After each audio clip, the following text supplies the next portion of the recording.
Andrew McCART, IFL TV in association with MTK Global. I'm here in Glasgow for the Taylor versus Martin and the Burnett versus Lanier press conference. With me I've got the man himself, Kalle Sauerland. I've got to say it's an absolute pleasure to finally meet you in my first interview. It is. I've heard you're the Scottish Coogan. Definitely. I'm trying to bear the resemblances don't straight away come out, but I hear Coogan's rocking around in Alabama. He'll probably be in Kansas, he'll probably be in New York next time. I don't know. I know, he's coming on Saturday. He's going to be here Saturday, he's accompanying me. Very good. There you go. Well, let's just jump straight into it, Kalle. Taylor versus Martin, top of the bill here on Saturday night. Again, what's your thoughts on the fight? We want to start with Taylor Martin. It's not start. Taylor Martin. Look, battle of the undefeated, battle of the young, hungry gladiators. Call it what you want. Two guys who have just come from New Orleans. Everyone in New Orleans, all the press were talking about Ryan Martin. He's unbelievable. Trained by Abel Sanchez. And then you arrive here, a bit different than New Orleans, but I love Glasgow. No, I love Glasgow. Glasgow all day long. Just the food, The haggis, is that? Well, I wouldn't go not that far, but like a night out in Glasgow. Josh is. He's a very cool customer, isn't he? Mm-hmm. Very cool, but at the same time, very, very determined. But he's stepping up. Saturday night's a massive step up. Everyone's hyping him here as the next big thing, which is great. It's great for us in the tournament. But Saturday night's showtime, so he knows he has to step up, and Ryan Martin will feel the same thing. So it's always very interesting when both are undefeated and both are so highly praised. And Saturday night we'll find out who bears the metal. Exactly. Well, I know you're very, very busy with the World Boxing Super Series, especially last year with cruiserweights and middleweights. So when you put together the light welterweights and the bantamweights, do you watch much of the fighters? Do you know much about the fighters before you get them together, or do you just look at the rankings? I'd hope I've seen them before at least. No, of course, yeah. But we have a big team. The World Boxing Super Series is a big team. It's not the Kalle show. It's a massive team. It's a massive team travelling all around the world with us. We're now 7 weeks 6 weeks now on the spin. Next week Chicago will be 7 weeks on the spin. It's the final in Jeddah with Groves and Smith, and then these 6 back-to-back weeks. I mean, it's been fun, and definitely no complaints. I was going to ask it, you still enjoying it? But it is, it's a whirlwind. Sometimes you forget what weight classes they're even in. But at the end, it's such an honour and privilege, and it's no bullshit when I say it's amazing to sit every week in a different city with these first-class operators, but not only first-class operators. These are the guys who have gone in to the tournament. They could have gone and done voluntaries for a year and made a load of cash somewhere else, or maybe not as much, but it would have been safe living, and each their own. But the ones who step up, the ones who come in the tournament, those are the ones you want to watch. And when they fight each other, you know that you're going to get a great fight. And look, first season you saw the fights. The second season, go and watch Branchik Yigit from the weekend, super lights.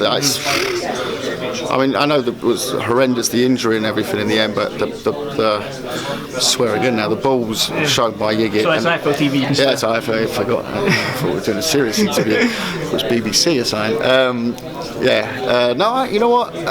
It's just a pleasure to watch, and it's every week. It's like these amazing superstars from their countries. Inui. I mean, if you haven't seen the knockout of Inui, it was just like insane. The kids boxed 3 minutes aside this year, knocked out 2 world champions. It's crazy. It's insane. Touch on that then. Do you feel like the bantamweight this season, for the bantamweight season 2, is probably the better, more competitive weight class? No, because I mean, Branchik Yigit was a super lightweight fight.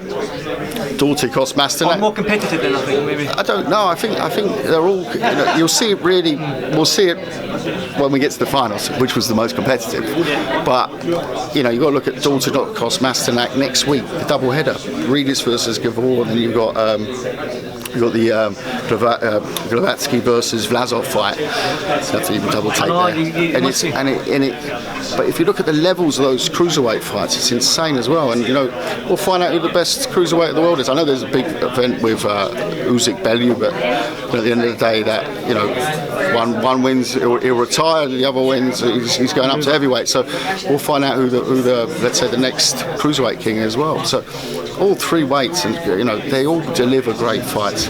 It's not promoters, they always sing their praises with the matchmaking on that. If they don't say it themselves, they get one of their media division to say what a great matchmaker is. It's not a great matchmaker. Come on, do me a favour. You throw the best guys in the ring, you put them all together, and you get fireworks.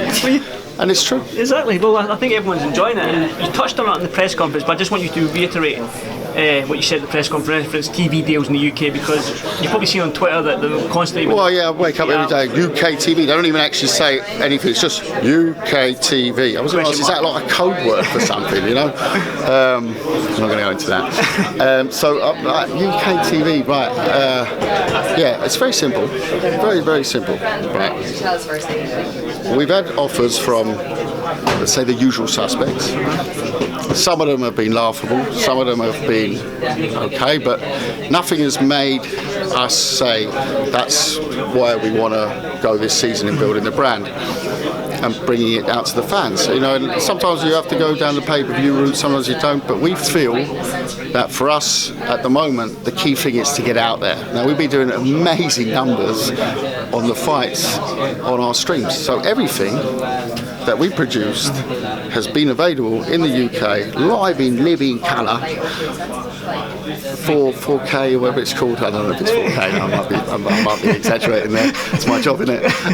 But at the end of the day, it's free. So don't knock me. Like, don't knock us. It's free at the moment, right?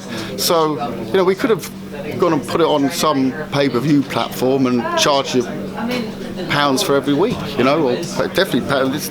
This card, this weekend, certain promoters, this would definitely be a pay-per-view card. Look at it from top to bottom. It's an incredible card. It's a pay-per-view card, but it's free. So stop asking us about UK TV. You can put, by the way, for the smart asses watching, you can put your stream on your telly. Now, I didn't know that. My son told me that. So I was sitting there, I'll watch this on a bloody iPhone or whatever. But no, you can actually watch it on your telly. So, and actually this weekend we're going to do a little bit something even cooler. We're going to go out on a few different streams. Once again, all for free. Don't start getting nervous. I can see it, like UK TV Soul, they've signed with X. Oh, it's pay-per-view. Boy! At the moment it's free. It's free, enjoy it. Right? It's free, top quality boxing, cracking fights. I haven't even talked about the Zach Parker fight, the Williams fight, the British title. I haven't talked about Postol. I haven't talked about Paul Butler. Right? And the card is so big that it is a big... if we did talk about that, we'll be here all day, to be honest. That's how stacked the card is. Would, but you're not Coogan, so we don't have that long in the interview. So I won't keep too much longer. Well, I do have one more question, because you did touch on it. Good questions. You did touch on it. Refreshing. I failed to have good questions. Coogan? Thank you very much. I do appreciate it. Any chance you can get me to Jeddah next time or something like that? Absolutely. Well, only if you come appropriately dressed like Coogan did. I thought it was very good, very respectful. I could do that. My dad used to live in Kuwait. Coogan did scare the shit out of me in the venue. He suddenly came up behind me. I'm like, whoa! People don't know. It's always behind again. Coogan's actually a very big guy. 6'4", 6'3". I mean, he's not built like me, but he's big. Yeah. And he's Scottish. Exactly. So no, Coogan's. I think Coogan's day of being the tough guy I've got. He's more chilled now. More chilled, But I'm still learning my craft of Coogan. And he's a gooner, which is terrible. And the Gunners are playing on Saturday night as well. Late kickoff. So that's probably what he's going to do. Yeah, I'll be annoying him. Oh, you're a Tottenham fan, ain't you? Yeah. That's right. That's 26 years season ticket. Really? Yeah. I used to stand in the Paxton. You don't have a chance to go to the games now, do you? The last 6 weeks, no. But no, generally, I've still got my season ticket, still behind the goal. I've never taken the prawn sandwich away. I went from standing behind the goal at Paxton and £4 a seat, £4 standing place, little membership booklets back in the day. That's £4 a programme, £5 a programme. Exactly. Yeah. Football's changed. Well, we're going to just touch on because you mentioned the Usyk Bellew fight. I just want to get your quick thoughts on that fight as next week. Cracking fight. Yep. Cracking fight. all thanks to World Boxing Super Series. Usyk is the man to beat. Like I said, Callum Smith's the man to beat at super middleweights. That's what the tournament does. It creates. Everyone knows this is the man. And Tony, he always eats those Frosties for breakfast. Tony the Tiger and David Caldwell will have a plan. So anyone who says it's not going to work, or this, he said that against David Haye. He knocked him out twice. They have a very, boxing's about relationships in a corner for me. Look at, for example, Virgil Hunter, Andre Ward is a great example, and they have that sort of working relationship where Usyk's the favourite, right? But you would, I definitely won't be backing. I wouldn't be putting money on Usyk, simply because don't back against Bellew. You don't back against Bellew. It's a stupid bet. It's a stupid bet. There's just. I think it's a fascinating fight. Definitely. Well, again, I won't keep you much longer because you've got probably many more media obligations. But again, thanks for doing this for IFL TV, and I'll catch you tomorrow. Thanks very much, Carl.